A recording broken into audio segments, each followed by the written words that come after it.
Culto mensal de ação de graças do mês de agosto. Palavras de Meishu Sama.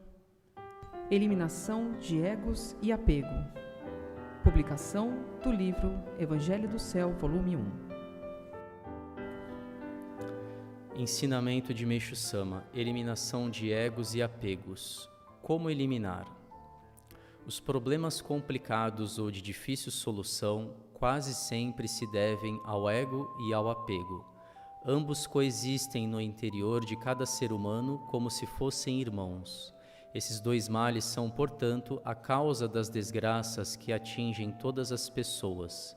Muitos políticos, por exemplo, deixam de afastar-se da vida pública no momento oportuno devido exatamente ao excesso de apego a uma posição de destaque. Chegam por isso, às vezes, a situações deploráveis. O mesmo acontece com grandes empresários que, desejosos de muitos lucros, afugentam os clientes, trazendo desarmonia à sua empresa e desequilíbrio aos negócios. Também nas relações familiares ocorre algo semelhante. Em muitos casos, os problemas entre casais resultam de um ego exagerado ou de apego excessivo.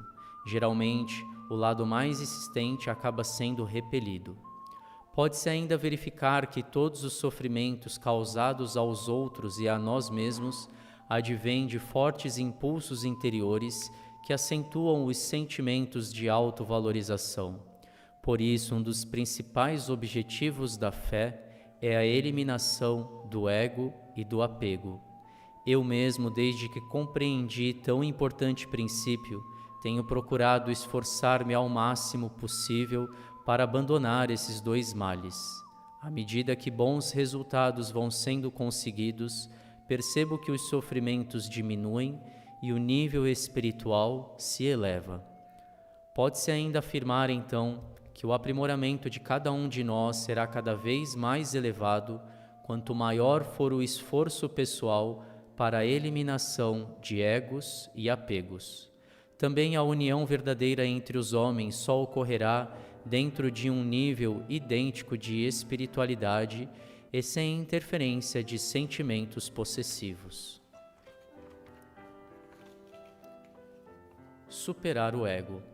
É bom saber, na vida nada existe de mais terrível que o ego. Portanto, para aprimorar-se espiritualmente, cada um deve superá-lo de forma definitiva. Alguns preceitos da Omoto dizem que o ego é um inimigo terrível, e até divindades têm errado por isso.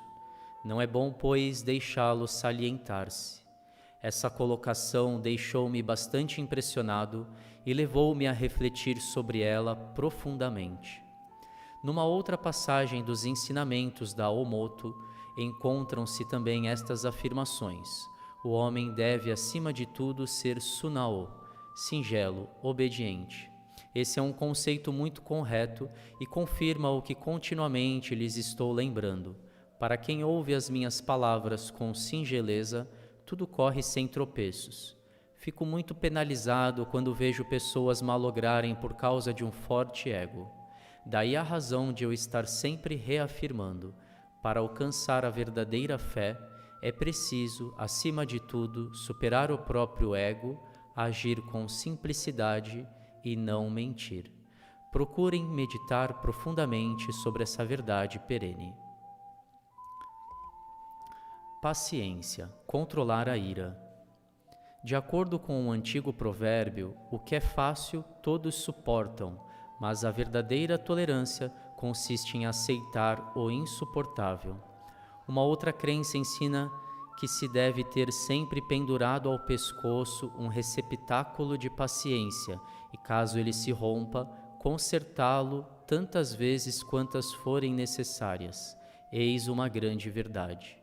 Muitas pessoas me perguntam a que espécie de ascetismo me dediquei para tornar-me um mestre. Foram banhos de cachoeira, jejuns e muitas penitências? Simplesmente respondo que jamais me devotei a esse tipo de exercício espiritual. Minha prática religiosa sempre se fundamentou em dois princípios: suportar com paciência o sofrimento das dívidas e reprimir a ira.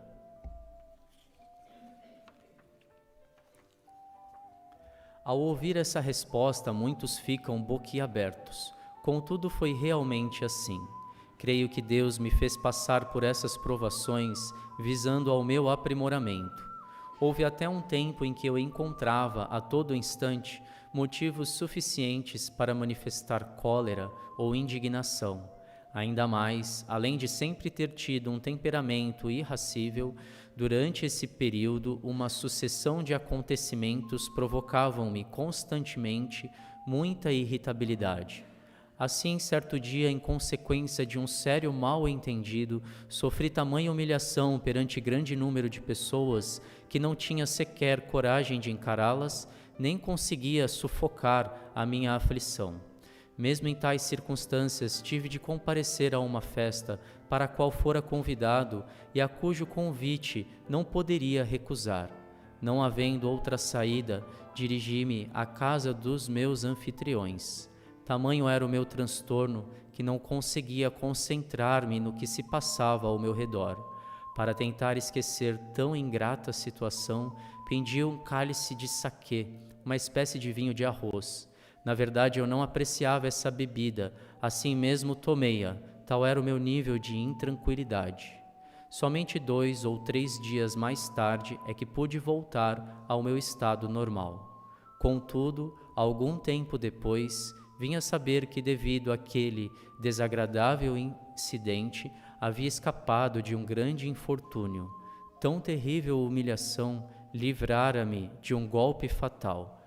Assim, por meio de uma experiência exasperante, fui salvo e me senti infinitamente grato pela proteção divina. Preparo para grandes missões. Dá para perceber que muitas vezes Deus emprega meios especiais para aprimorar a alma daqueles com importantes missões a cumprir. Entre esses recursos está o controle da ira como uma das maiores provações.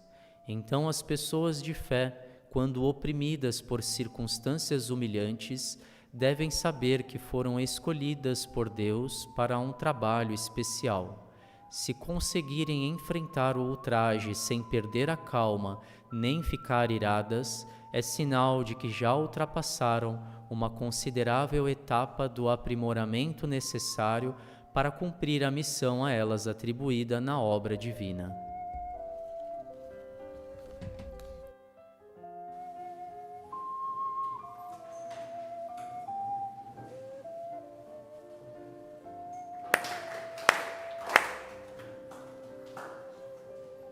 Obrigado a todos.